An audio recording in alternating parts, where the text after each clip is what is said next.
Hello, everyone. Welcome to Molehill Mountain, episode 396. Okay, so, and hello, Jared, ETH Demon, Chicago, and Chaos.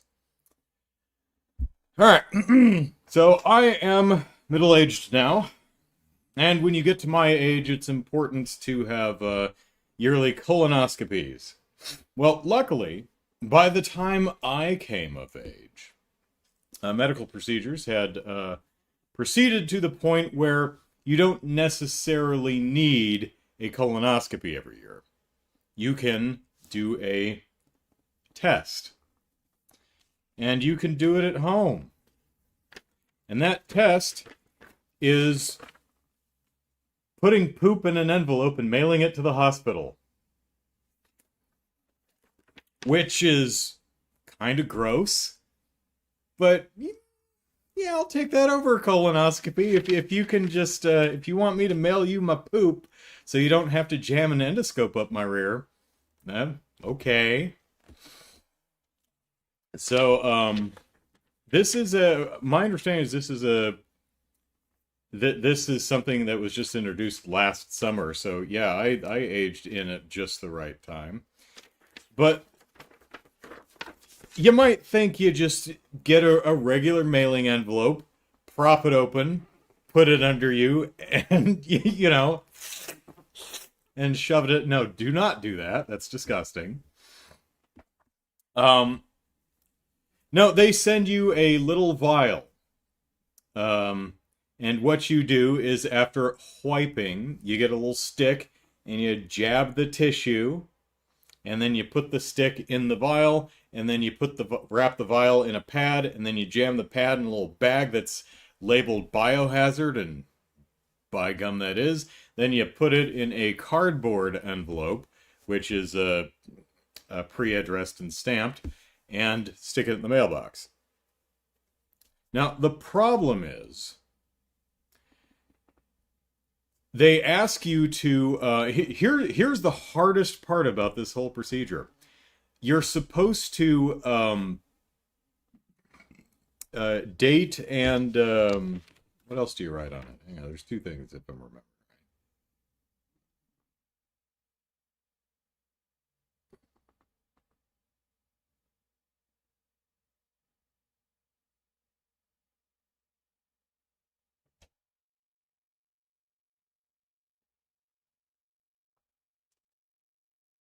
Oh, yeah. The, using a permanent pen, write the collection date on your collection tube. Seems to me that there was a second. I don't remember if you had to initial it or what, but the tube's only this big, and it's not perfectly cylindrical, but it's not flat either. The little paper space on one side of this tiny tube that you have to write the date legibly on is a curved surface. It's convex. It's really hard to hold, especially if you have larger than average hands. It's really hard to hold this tiny little tube and try to legibly write the date on it.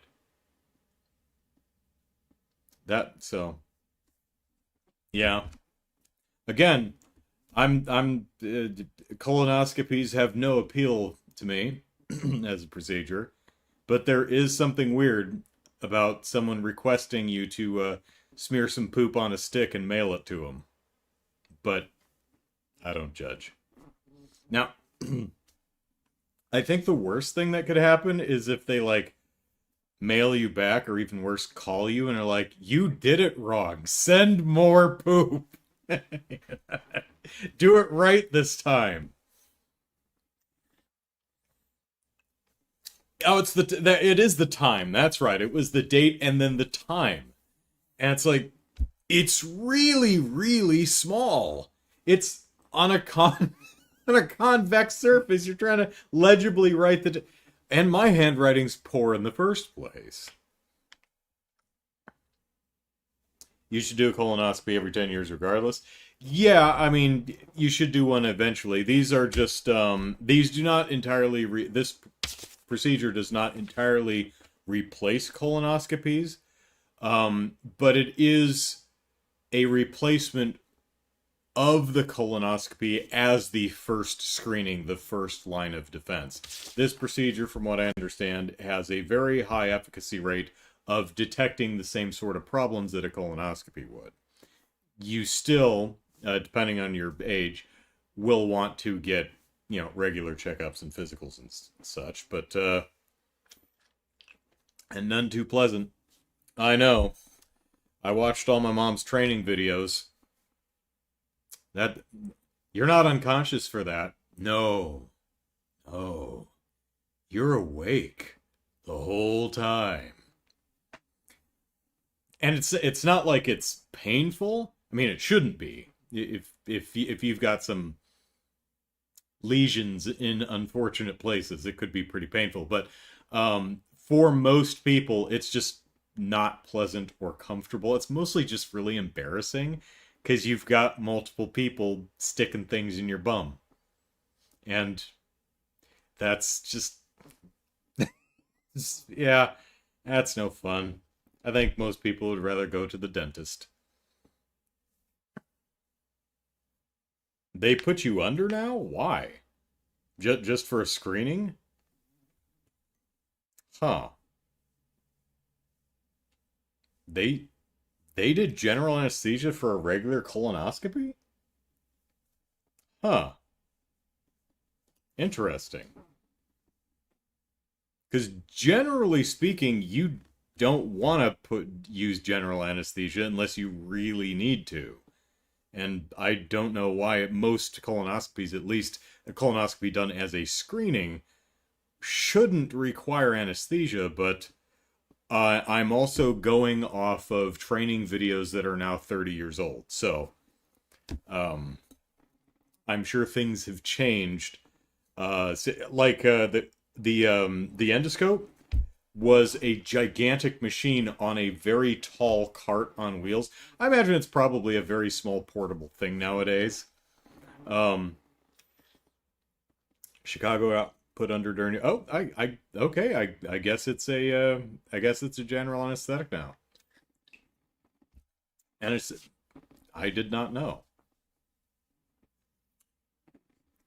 So, so I pooped in an envelope and stuffed it in the mailbox, and I actually saw the USPS person there collecting the mail. I don't remember if I was doing laundry or going for a walk or whatever I was doing. I'm like, that person's handling an envelope of my feces.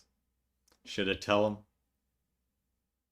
Kind of want to tell him. Hey, guess what's in that cardboard envelope? Try wafting. Maybe you can figure it out. So looks like Eighth Demon's been playing Monster Hunter Wilds. I'm going to be playing Monster Hunter Wilds tomorrow during the stream. I have been playing it a little bit, not as much as I'd like, because I'm saving most of it for the stream tomorrow. Most of my I'll talk more.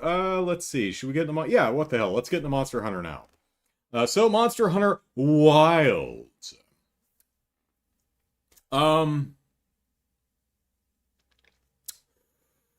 Most of my time in Monster Hunter Wilds has been starting and restarting the game to try and get my character to look right in the cutscenes and outside the cutscenes, because the lighting in this game is so impressively poor that unless your character's as lily white as me, their skin tone varies by like 87 shades depending on the lighting condition of the environment they're in.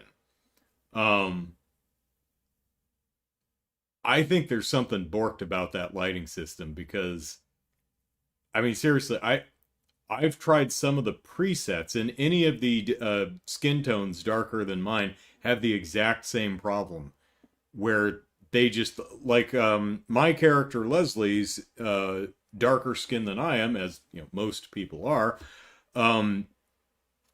but in a lot of areas of the game, she changes from dark skin to like burnt charcoal. I'm like, what is going on here? Um, Sadly, the game looks awful. It's genuinely very bad. The design is good, and it's a lot of fun to play. Beating up monsters with a stick is fun. The monsters are well designed. The characters are well designed. The overall design I really like. But good God, did Capcom bork the technical display of this game? It is impressively poor. Um, like it has some of the textures in this game. I kid you not. This sounds like hyperbole. Would not look out of place on the PlayStation 1. I don't know what happened here. It's genuinely a really it is an unsightly mess. Again, fighting monsters is fine because the monsters animate real well and they've got great design. So when you're fighting a monster, none of that really matters. But they're going hard on story and character and people talking to each other, and it looks so bad. Um, I can only imagine that Capcom just really sucks at making games for the PC. Because usually they make games for console and then they have a PC port a year later and it's terrible and it takes another year to become playable. Well, Monster Hunter Wilds was released on consoles and PC at the same time, so I think their not so goodness at making PC games kind of bled over into the console side. Because, wow, does it look really bad. There's just inexcusably bad texture. Now, if you see like a bad texture somewhere, it's like, okay, they missed one, or they only had so much room on the disc, right? It's like there's a lot of textures in the game. They missed one. You get a bad texture sometimes, but oh, they are all over the place. There's a lot of geometry breaking. The system they use to call foreground artifacts out, foreground objects off of the screen when the camera, when it would be in the way of what you're viewing, is really unsightly. I really don't like the way they do it. It's this weird, very large dithering effect that they use. It's really, really unsightly. It is stunning how bad this game looks. Um, and it's also just technically not very good. There's a lot of pop in, a lot of geometry that's uneven. There's a lot of characters that if they get far enough away from the camera, they not only animate at half the frame rate, but they also kind of jitter around the screen sometimes. There's a lot of errors, especially on screen transitions for like cutscenes. Like you'll have the opening cutscene, oh, lots of land, cut to the boat, and it cuts to just empty space, and the boat pops in on like the first frame. Oh, it is so obnoxious. Hell, the opening cutscene has Fabio or whatever his name is. He like has a book and he puts it on the table. And this cutscene, the camera direction has an insert shot of him laying the book on the table and rubbing his hand over the cover or something, or patting the spine.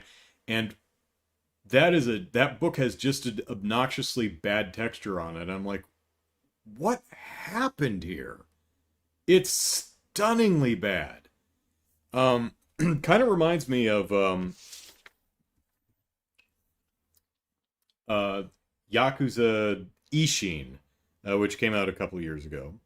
And it was the first game that Ryoga Gotoku Studios used Unreal Engine instead of their Dragon Engine. And now those games have never been technical masterpieces. They haven't been the showiest games ever, but they usually look fine, and they're at least technically solid. Ishin is not. Ishin is the most janky visual jank, I think is the best way to describe it. It hasn't like crashed or anything for me. The most visual jank with characters wobbling, or scene transitions, popping stuff in, uh, geometry breaking, just weird, horrible textures in places. That's what I'm seeing in Monster Hunter Wilds. I don't know if it's like we couldn't handle two consoles and a PC at the same time or what happened, but it's a really poor showing for that game. And that's a darn shame. It's still fun to play if you know how to play Monster Hunter, because the game, which I'll show this off tomorrow, does an exceptionally poor job at explaining how to do anything. It does an okay job of giving you a very brief heads up of something that exists, but it doesn't tell you what that is. It rarely tells you what that is or why you would do that or how you would do that. Like, do you know what a lucky voucher is? Hope so. Game doesn't tell you, and it's unclear how to figure out what that is. I know what that is because I've played Monster Hunter before, but anyone who hasn't played, they're not going to know what that is.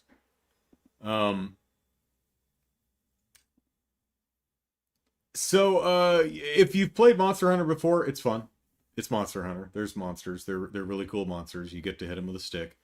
If you've never played Monster Hunter, though I can tell they're trying, you're gonna need someone to help you, or you're gonna need online guides, because the game is stunningly bad at trying to explain itself. It feels like they literally did zero playtesting. In the sense that they did not grab groups of people who've never played Monster Hunter, sit them down, get them to play the game, and take notes as to what they weren't getting and where they were getting stuck. It feels like they never did that. I'm sure they did. And imagine how much worse the game would be if they didn't. But, yeah. Poor showing for this game. Really stunningly bad. Again, still a lot of fun. But, oh, and also, Monster Hunter Wilds is kind of like buying a new TV. For some inexplicable reason, the people who made the TV and the people who made Monster Hunter Wilds decided to set all of the setting defaults to the worst possible settings they could possibly set them on.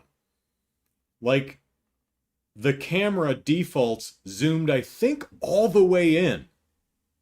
Like, you can't even see your character's feet, which is an odd choice when you're constantly battling very large monsters. You kind of want to back the camera up a bit so you can, see anything other than a wall of flesh, right?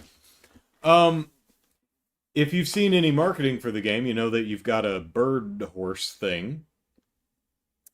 Now, if you had to guess, how does the bird horse control? Most people would probably say, well, I imagine you push the control stick in the direction you want the bird horse to go, and the bird horse goes in that direction. No. You will fight the bird horse. You will end up in an unwanted rodeo, desperately trying to make the bird horse go that way, and it will fight you. And you will want to throw something until you go into the settings and figure out where the hell in the settings is, please don't do that, just let me push the control stick in the direction I want the bird horse to go. There's an auto sheath feature. You have a weapon. If you don't attack after a certain amount of time, your character will just, by default, automatically put your weapon away. Which, if you're just starting the game, can be exceptionally confusing and can get you killed. Because sometimes you're focused on the monster, you may not have noticed that your character put their weapon away. So you hit the attack button and your character draws your weapon instead of attacking. You're like, wait, what just happened? Auto sheath. Why? There's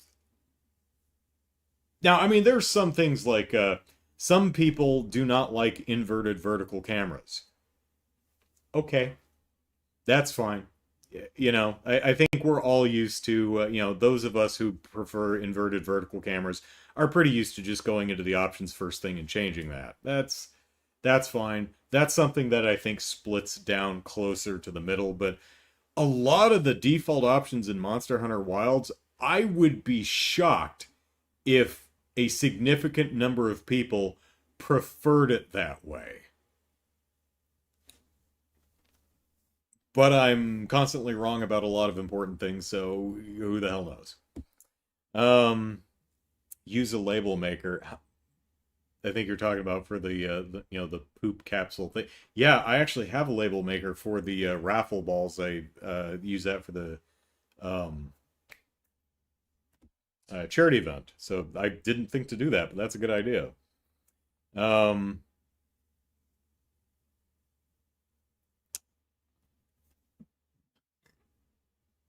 I'm playing on no, I'm playing on the PS5. Um, they made it in 3 years. Well, I mean, they've been working out longer than that. The Rise Sunbreak is a different team. Um, I did get a PS5. I did. I did. Did I say I was playing on PC? If I did, I misspoke. No, I'm playing on the PS5 that I bought specifically for games like Monster Hunter Wilds that I need a current generation machine to play. Um, um, it is objectively their most accessible Monster Hunter has been. Um,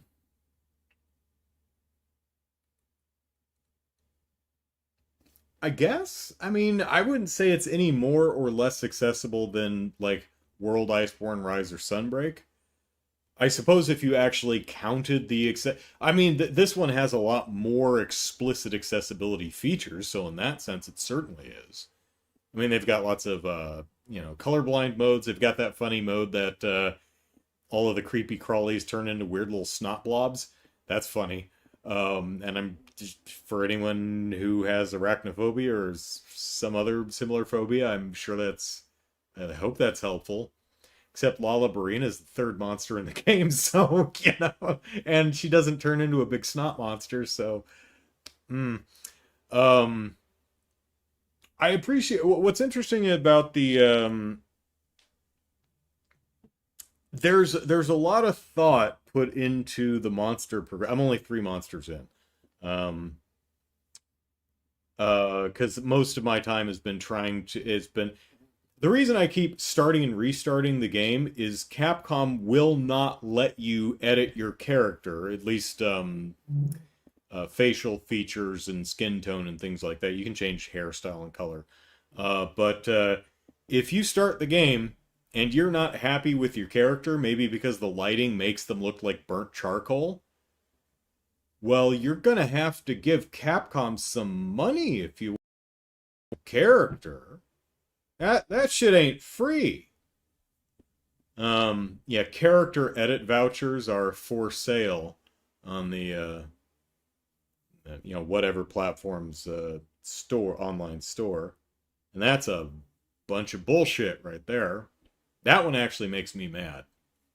I don't like that at all because I keep having to restart the game because I'm not. They give you one voucher for free, but I mean their lighting system is so bad that I'm constantly having to go back and tweak stuff, and I can't because I have to go through. Luckily, they're skippable, but I have to go through the entire intro of the game. Um, Luckily, that scene with Fabius is really terribly lit, so that's a pretty good indication right there that your character's skin tone isn't going to work. Which is weird because there's a bunch of dark skinned characters in the game and they all look fine. I'd like to know what the XY values for their skin tone are, so I can maybe find someone I think looks good and then use those settings for Leslie. Or perhaps it's like one of the facial textures I'm using for her. I I don't know. It's just a darn shame. Um, have they changed anything other than graphics? Well, sure, yeah, they have. It explains its mechanics way more than World does. I'm in high rank and still unlocking systems. Um, well, I disagree. I'd say it explains its systems as much as World does. You know, you get a very brief pop-up and it says this is this thing, do that. So far I don't think it's told me about like sharpening or most of it you have to figure out yourself. It does not tell you most things. Or it will like obliquely mention it but not tell you how to do it or what that is. Um, they're trying though. Yeah, they're definitely trying. It's certainly not as obtuse as say Monster Hunter Try, which didn't try at all. It's just like, there you go get it, figure it out.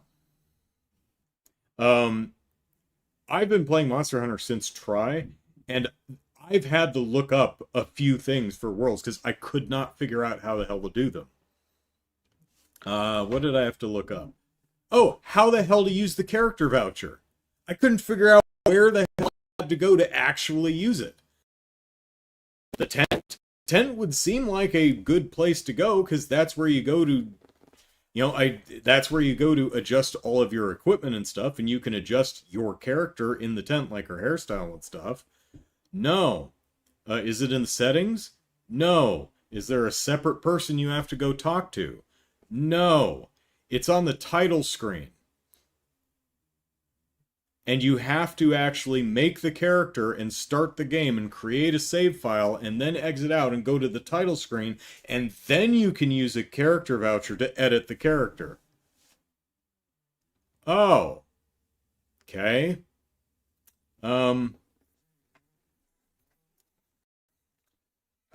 am being harsh, but I mean, they've been making Monster Hunter games for 20 years. Monster Hunter World came out in what, 17, 18, somewhere around there? And that was really the first one that I was aware of. I skipped 4 and Generations because they were handheld games. I mean, the port of Generations Ultimate, that was ported to the Switch, but it was a port of a 3DS game. I don't want to play Monster Hunter on the handheld, so I entirely skipped 4th generation. Um, so they've been trying to not be so obtuse and to welcome new players in. And they're stunningly bad at it still. I mean, it's better. It's getting better, but I would be shocked if there was any person who's never played a Monster Hunter game, who started with Wilds and didn't have to consult some outside source, like another person or an online tutorial or a FAQ or something like that, to figure out a bunch of different mechanics and how to do certain things. Like, a lot of the, like, I'm not very far in the game yet, so I don't know. Maybe most of the more specific tutorializing does come in later than I am. Where I am in the game is I just beat La Labrina. We're over in the forest for reasons. That's only the 3rd monster, so maybe the first 3 monsters, the game is like, look, just, nothing hits very hard yet. Just make sure that did you upgrade your armor? Okay, here's some materials. Upgrade your armor. Did you upgrade your weapon? Okay, here's some materials. Upgrade your weapon. You're not leaving this campsite, young man, until you upgrade your weapons and armor. So it's possible that in this early in the game where I am, they're just like, we're just focusing on armor and that stuff. The monsters aren't hitting hard enough really to kill you yet. We just want you to be comfortable swinging a stick at the monster and not dying when it sneezes in your general direction. And once we get past that, it's like, okay, now we're going to talk about things like bombs or traps or those counter moves that some of the weapons have, or the or mounting or power clashes, things like that. None of which any of that stuff is explained at the point where I'm at. But it also, unless I'm forgetting something, did not explain things like sharpening. I mean, there was a quick little tooltip that popped up, but another problem I'm having is a lot of the systems are mistimed. Everything from, like, the dialogue, a character will say, "Hi, how are you?" Awkward pause, awkward pause. "I'm fine, thank you." It's like, this is timed wrong.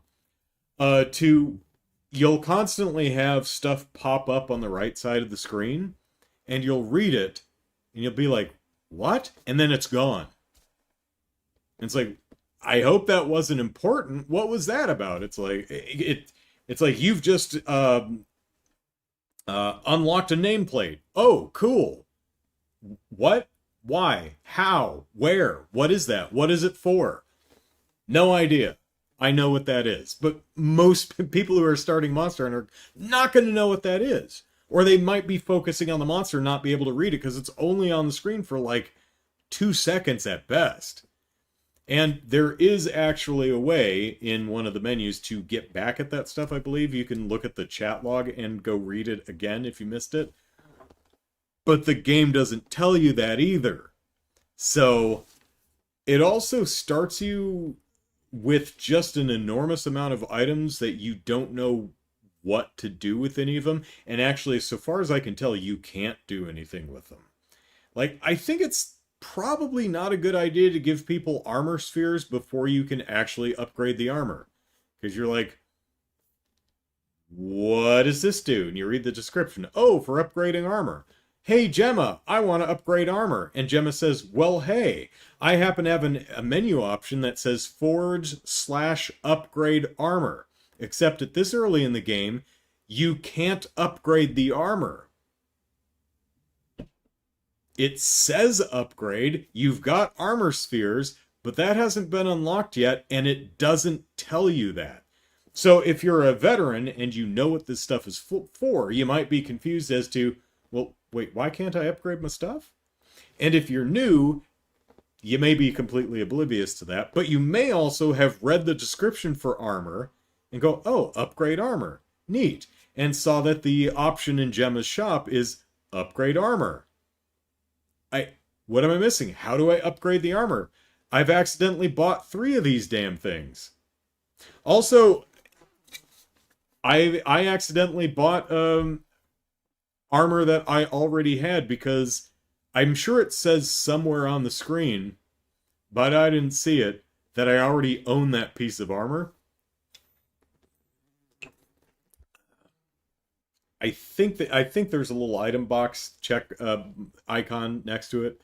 May have just missed that, but might be a little clearer. You know, something like, you already own this. Are you sure you want to make a duplicate piece of armor? Are you sure? Because there's literally no reason to do that. You're just wasting money and materials. Oh, another thing. I have no idea how the hell to figure out what the food skills do. I can't figure it out. I can figure out how to look at armor and weapon skills to see what those do, but I cannot figure out how the hell to figure out what my food skills do. Because I was invited for a lovely cheesy bread meal at the neighbor's place, and it said, hey, you got this, and this. I'm like, oh, this, and then it faded away and went, oh, I didn't get to read the whole thing. All right, there were some food skills. It said something about insurance or something. I don't know what that is. Now, you can pause the game and you can go and you can see which food skills you have, but I have no idea where you go to figure out what that food skill does. That's a problem. Or maybe I'm just stupid. That's also a problem.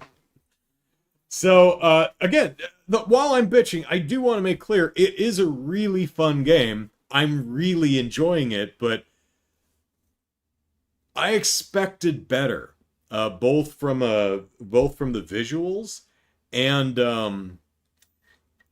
and from its tutorializing. Most of which, honestly, I don't need because I've been playing since Try. But um, Capcom really seems to be wanting to. Oh, we want to open this up to everybody and bring new players in, and they're like halfway there, still.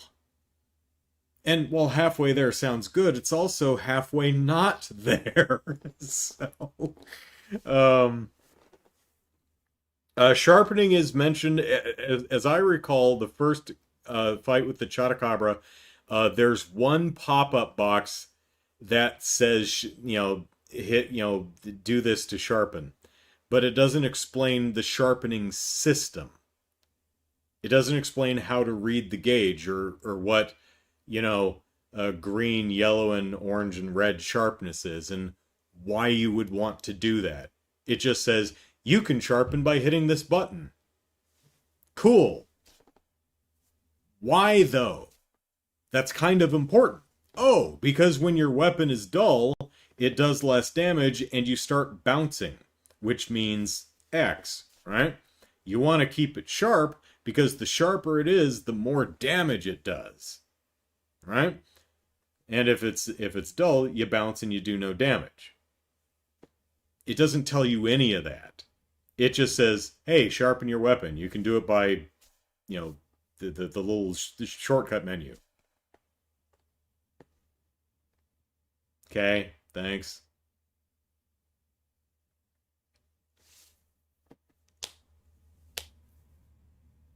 Yeah, most of the basic fighting mechanics are told there.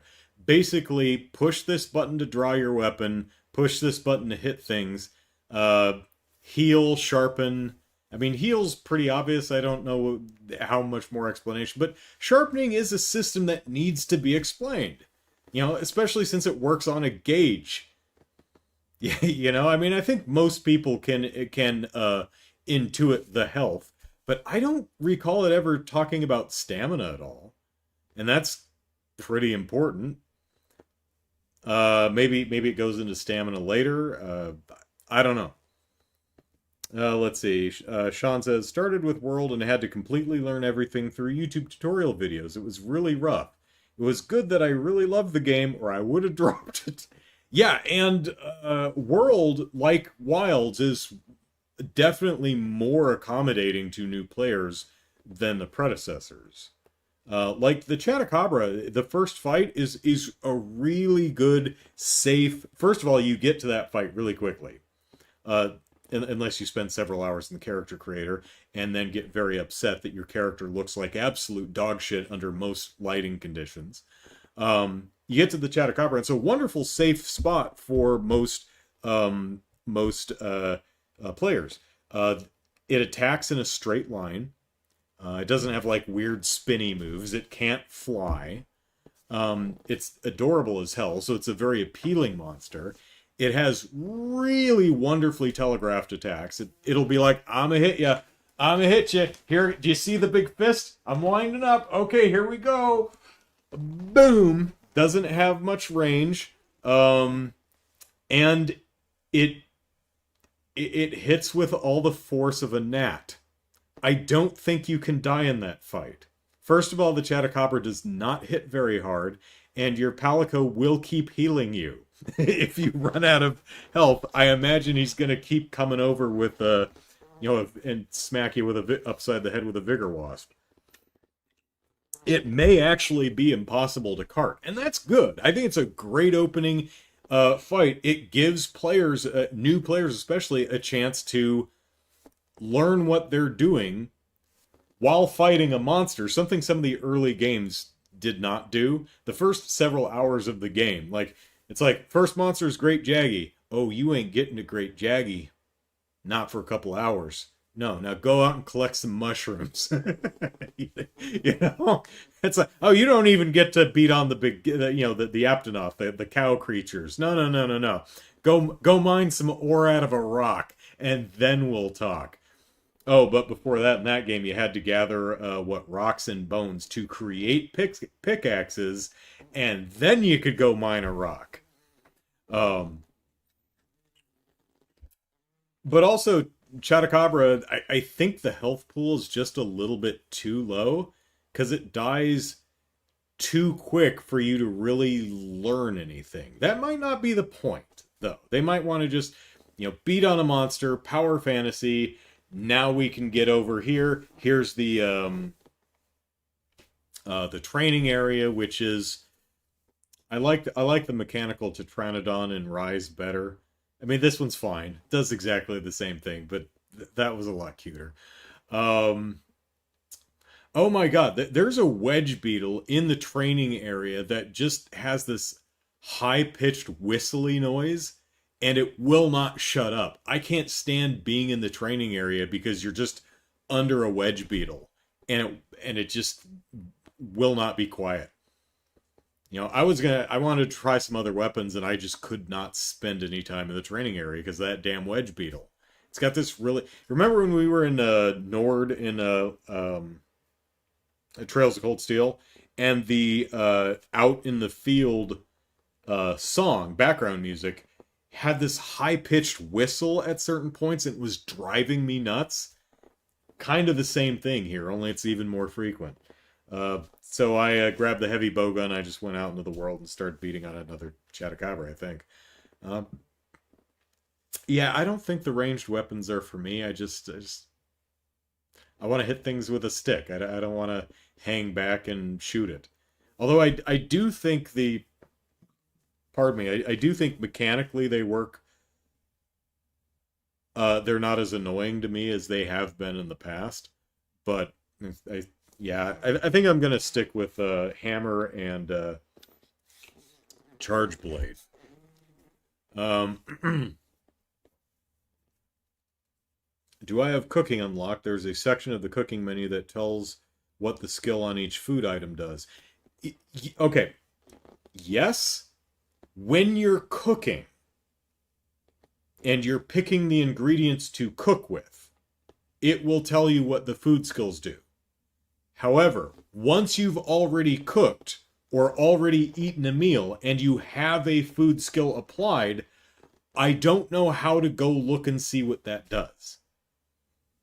The problem is the one I was confused on is the couple food skills I got from the big feast in the Windsong Village or whatever it is. I could see that I had these two food skills. I don't remember what they are now. But I could not figure out. I could press it's either triangle or square or something that to look at the armor and weapon skills that are visible on the same widget. It's like a weapon skill, armor skill, food skill. I don't know how to look and see what those food skills do if I didn't know in the first place. That's the problem. And there's a lot of stuff like that in the game. Now, granted, very mechanically dense game.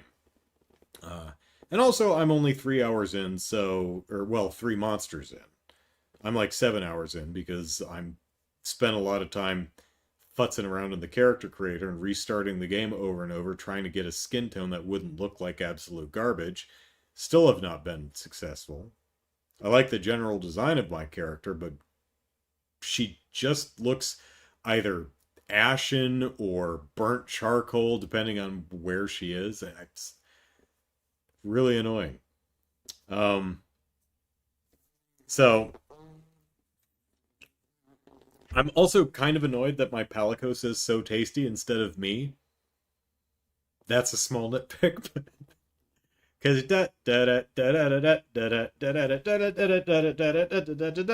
yeah, and your Palico's like so tasty. I'm like, shut up, Bob. You didn't help with this.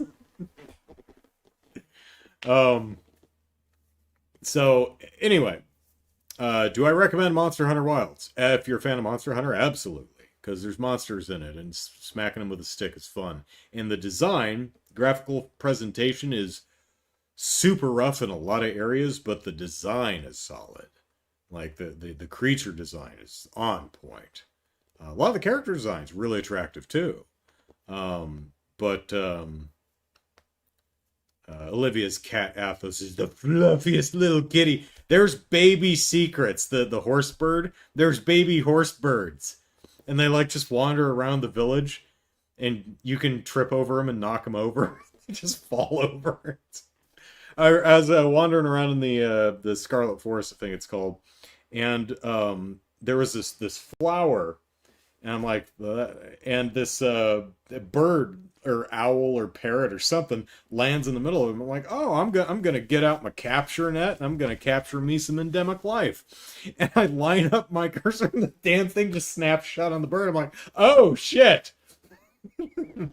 Well, I guess I'm not taking that bird home.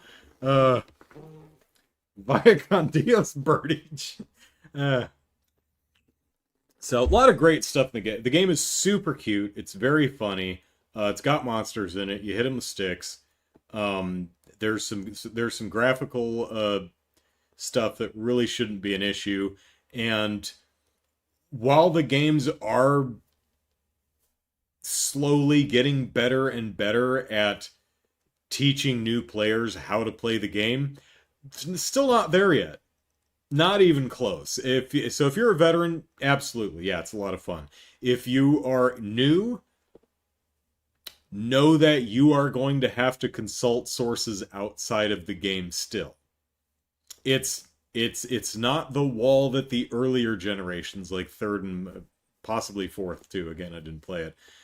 Some of the earlier generations were, but there's still going to be some stuff that you're just going to be like, I don't understand the mechanics here.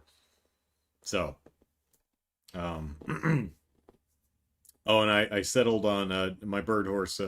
Its name is Taxi. My understanding is at some point in the game you unlock cosmetic options for the bird horse. So I'm gonna make it, I guess, yellow and black, which might make it look more like a chocobo than a taxi, but you know. So yeah, it's the easiest Monster Hunter has ever been too. Well, I'm only 3 monsters in, so I can't really tell. Although Rise was pretty... It's also kind of difficult because a lot of the challenge, especially for new players, a lot of the challenge is figuring out how the hell to play the game, right? I know how the hell to play the game, so I know Monster Hunter. I know how to read monsters, and I know how the combat works, so... But yeah, I mean, the first 3 monsters are very easy. Chatacabra, I don't think can kill you. Not the first fight, anyway. What's the second one? The fire chicken. Chemotrice, I think. And then Lalabarina, yeah, they don't hit very hard, and they don't even attack that much. They're still very, very cool. But yeah, the first 3 monsters in the game are very... We know you're just getting the hang of this, and maybe even still trying to figure out what weapon you want to use. So, yeah, the early monsters, I would imagine someone like Ray Dow is probably going to be the first wall. On the other hand, Monster Hunter Rise, I found was front to back very easy. You know, it wasn't just the first couple of monsters, right? It wasn't just low rank. It was all the way through. Like, literally in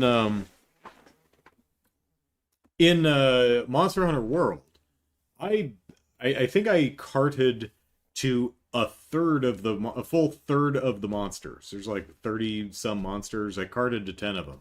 Kieran outright, I failed the damn quest the first time I fought Kieran, the damn Thunder Horse, Lightning Horse. But yeah, Anjanath was the first one that carted me. But Monster Hunter Rise?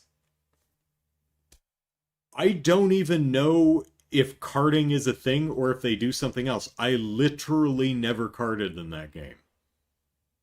Not to Magnamalo, not in high rank, not to Narwa, something. The end dragon things. Not to Rajang, not to anything. Nothing carded me. Now, granted, a couple of those I got really lucky. There was definitely at least one case where I got stunned, and the monster just aggroed my Palico or decided not to attack me. If the monster would have attacked and hit me while I was down, I would have carded. But yeah, Rise was pretty easy. So if Wilds is the same way, well, I mean, at least the monsters are cool. I don't know. I'm only 3 monsters in, but yeah, even for early game tutorial monsters, I'm like, I'm knocking these guys. I'm not even trying, and I'm like knocking these guys down in 5 minutes. It should, like, I don't need them to hit any harder. I think it's fine that no one's like constantly carding to these early monsters, but I think it should take new players. You've got a 50-minute time limit. I mean, if everyone's killing monsters in sub 10, why even have the time limit, right? I don't know. It's hard to say. I've been playing for a while. I know how to play Monster Hunter, and I'm only in the very beginning of the game, so I can't really judge how easy the game is or not. Um, Although I don't think they actually do karting in this game, because I think I saw pictures, saw footage of it. I think your bird horse drops you off, and then someone dumps like red, orange, green. That's the right color. Green goo on you. So I don't think the cart is there anymore, which is kind of sad, but it may have been gone for a while. I know they've got carts in World, because I carted it several times. Um, and hell, some of the endgame monsters, like, Elatrion kicked my ass all the time. Fatalis kicked my ass constantly. Um, I got carded thanks to Teostra and Lanustra's Supernova. Savage Devil Joe, he squashed my ass a couple of times. Um, I'm pretty sure I never carded a Dodogama. But yeah, Rise was just I don't know if it was the wire bugs or what, but yeah, that one was, even the end game stuff. It's like, could have been a bit more challenging. Come on, I'm not that good at these games. I'm okay at Monster Hunter, and if I'm not carding, you're probably tuning it a little low. But really, my only problem with the early game Monster Hunter Wilds is the fights aren't lasting long enough. You know, I want. I almost feel like, well, I need to go do a side quest and fight Lalabrina again. I guess just kind of stand around and see what else she does, because I feel like I must have missed a few attacks because I just I dropped her in 5 minutes. Really cool animation. That monster is so cool. One of the things that they didn't really show off in the marketing for Lalabrina um, is the sound design. Her weird vocalizations and chirps that she does is really, really cool. Um, but yeah, the first 3 monsters, I enjoy the fact that I appreciate the fact that they don't hit very hard. Um, but I wish they weren't so squishy, right? Yeah. So, anyway, I'm sure my opinion will evolve as I play through the game. So, you carded twice in all of low rank in wilds. Okay, so it looks like there might, yeah, I imagine like Ray Dow seems like a beastly thing, right? I imagine like Ray Dow is going to be like the Anjanath of wilds. It's something that if you don't think to now, because I've played Monster Hunter before, I know damn well that I better get some armor with thunder resistance before fighting right now, right? But new people, gamers new to the franchise wouldn't know that and would probably immediately get stunned and killed. Um, oh, you know what? I did cart in Wilds. I carted in the beta. I told this story a couple of weeks ago. I was fighting the entire herd of Doshiguma. Or wait, no, I think the way they're pronouncing it in the game is Doshagama. So I decided to take on all 3 at once, because why not? So I'm fighting these 3 giant fuzzy wuzzy bears. The sandstorm kicks up. so we can't see anything. It's just fur and dirt all around me. And suddenly something explodes and all of us go flying, and as my corpse lays there on the ground cooking, I spin the camera around because I don't know what the hell happened, and there's Ray Dow setting his horns back into place. Like we just woken him up, like he's an old man trying to take a nap, and we were those loud kids on his front lawn, and he just lightning clapped our asses into oblivion. It was pretty funny. Um, but yeah, that attack one-shotted me. I don't think I was full health. I was probably at like, I don't know, 70% health. Um, that's another thing that kind of disappoints me. Again, really early in the game yet, so this may change. Is like I'm not taking anything very seriously. I'm like I heal and sharp anytime I need to heal and sharpen, I just do it right in front of the monster. Like I don't get on my bird horse. I don't run into another zone. I look the monster dead in the eye while I sharpen my hammer. I'm like, oh yeah? What are you gonna do? It's like, yeah, I'm drinking a health potion. Am I gonna run away? No. I'm not using traps. I'm not using flash pods or any of the slinger ammo because there's no reason to. I'm not, and that's kind of disappointing because to me, part of the fun of the game is coming up against this massive challenge and having to plan and strategize and prepare. It's like, okay, this is a lightning monster, so I'm going to need either stun defense, thunder resistance, and it's a flying monster, so I'm going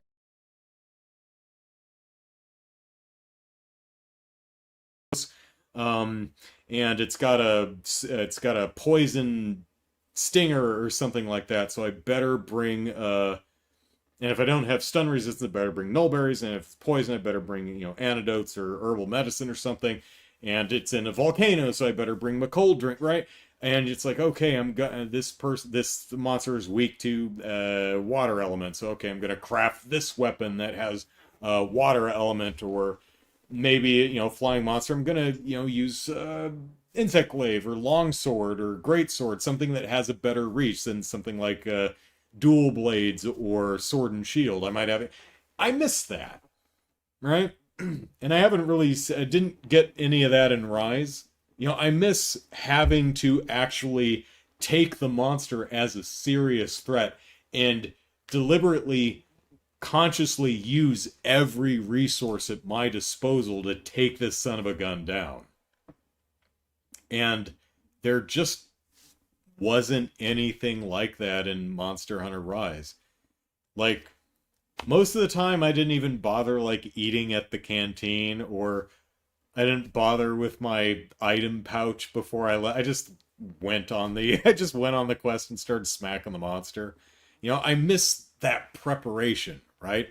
And again, really early in the game, it may require you to do that once you get further on into low rank or into high rank or something like that. But early game, yeah, you don't really have to worry about, at least if you're a Monster Hunter veteran, you don't really have to worry about supplies yet. Like bombs, traps. Oh, is the monster sleeping? Oh, well, maybe I should bring a great sword so that I can do a big wake up hit, or I need to stack bombs next to its head, or it's like, nah, I'll just run up and kick it. Actually, I don't know if there's a kick. Far as I know, there's no kick. I mean, there might be a gesture like Shadow Box or something that does a kick, but yeah, it's like I'm not taking advantage of any of the environmental traps or my traps or flash pods or bombs because I don't care. I'm not looking to kill these things in 2.5 minutes, So, but again, real early yet, so we'll see. Honestly, my only problem is I'm very disappointed with a lot of the graphical display capability of the game. There's a lot of really bad textures. The lighting is uniformly just pretty bad, even though the design is very nice. I really, really like the design. A lot of the animation is great, but there's some bad textures, bad lighting, and a lot of really weird technical issues. And that's a shame. And I don't think they're progressing as fast as they could with being able to tutorialize this stuff. I still don't think they're doing a great job at it. They're not doing the worst job at it, but I think they could do better. All right. If you want fights to last longer, leave your Palico back at camp. And, take off your armor. And stop upgrading your weapon. Yeah, I know, but to me, and that's a valid point. There are challenges and handicaps you can saddle yourself with if you want a greater challenge, and that's absolutely true. But the way I look at it is, if in order to enjoy the game, I have to stop engaging with many of the game's largest systems, to me, that feels like a problem on the game's part, right? I like, saying, oh, okay, Fatalis is beating the ever-loving snot out of me. All right, crack the knuckles. I'm gonna have to put on my, I'm gonna have to build a set with Geologist and go out there and start mining some armor spheres and start dumping some armor spheres into my armor to up my defense. I'm gonna have to go to the melders and start looking to get some practical, proper skill. I like that kind of stuff. It's like, oh, this isn't hard. Take off the armor, leave the cat at home. I like Bob though.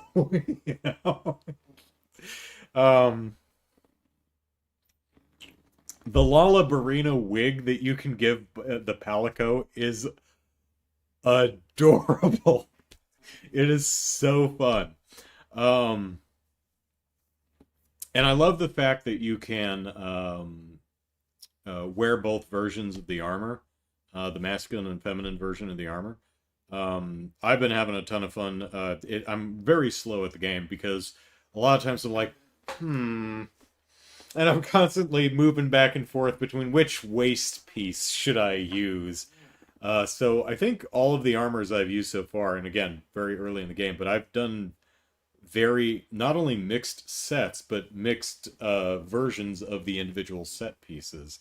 Like, I think the set I'm running right now, I think the top 3 are Chatacabra, and the bottom 2, the legs and the waist, are the what are the fuzzy barbarian breeches one? I think that's the bone set, right?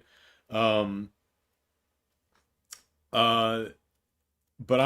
what I found is the bone set is the fuzzy barbarian breeches, right? So the Chatacabra set has the ladies set is kind of a crop top, and the guys set is kind of a like a wetsuit, right? And I was like, the crop top was a bit too midriff barren for me. It's like, I don't need my squishy bits hanging out while I'm fighting something with teeth, right? I want a little bit more protection there. So I'm like, all right, maybe I'll get the guy's chest piece, but I didn't like the collar. so I went with the woman's piece anyway. So I've got, midriff, exposed. And so I was wearing so I was looking into the fuzzy barbarian breeches, and the ladies' fuzzy barbarian breeches are pretty brief, but what I found is that the dude's fuzzy barbarian breeches are actually a bit thicker and come up a little bit further on the waist. So it actually is a really nice look. I mean, I'm still exposed from, under my rib cage to, just this bit instead of all of this, right? It's actually kind of a cool look. So I'm really enjoying the fact that I can switch between the feminine and masculine versions of the outfits. And I imagine once you get into high rank, they're probably going to have I forget what they call them, but like they usually have like an alpha and a beta version. Like the alpha version will do will have more skills on it, and the beta version will have less skills but more decoration slots, right? Um, so if I get to choose between alpha and beta and masculine and feminine, this game is going to take me forever to get through. Because I am a very fashion conscious hunter. And I really like that Chematrice hat. Or wait, is it Chematrice or is it Lollabarina? I think they both have a hat. The hat game is on point. I like this game.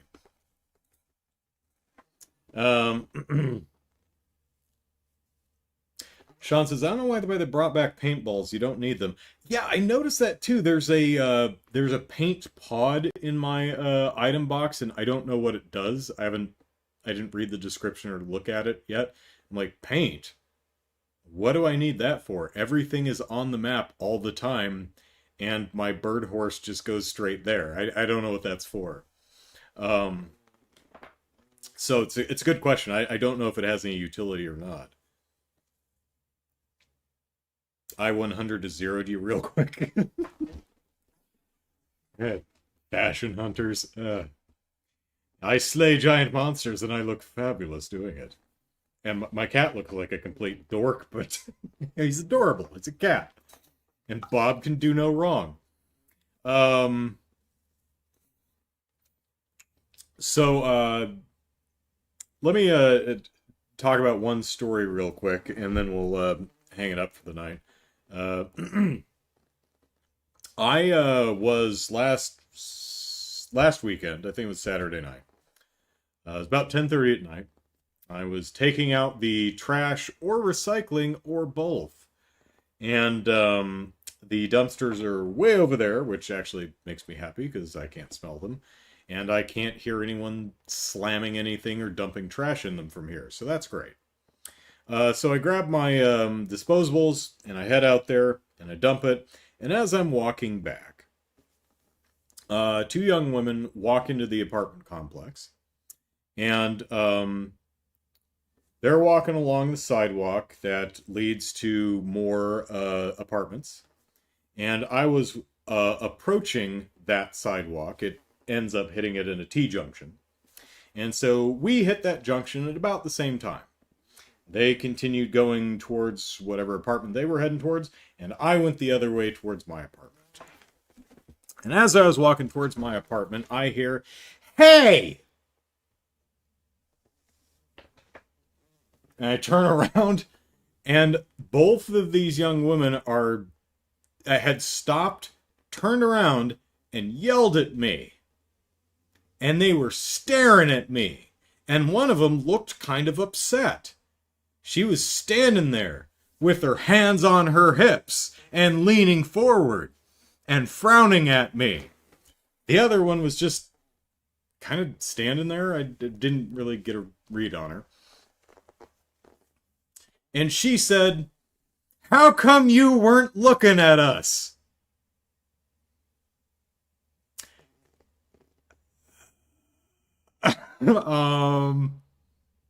So what I imagine happened. Now these women were, I would peg. Let me rephrase that. I would estimate their ages in mid to early 20s. 22 to 25, somewhere around there. Dressed to the nines. Clearly, 10:30 Saturday night, they had come back from a bar or a club or a party or all of the above. Probably had a little bit to drink. And, when we met at the T-junction and I went one way and they went the other, what I'm guessing is they turned around real quick and were expecting to see me doing one of these and didn't, and got pissed off that I wasn't ogling them. Because one of them was wearing a particularly sparkly pair of silver shorts. And I guess you don't wear silver shorts that particularly sparkly if you don't want someone to stare at your derriere. And I weren't. So I think I upset them. So I, apologized for offending them and told them they were both very attractive and to have a good evening, and I turned around and went to my apartment. So hopefully that made them feel better. I don't know. Maybe they'll maybe they'll completely forget about it. I don't know. But that was really weird getting yelled at for, I'm guessing, not ogling. I don't know. It was kind of weird. Because that hey was a really put off hey. It wasn't like hey or hey. It was hey, you did something bad. Right? It's like, why weren't you looking at us? Um, yeah. So that was a thing.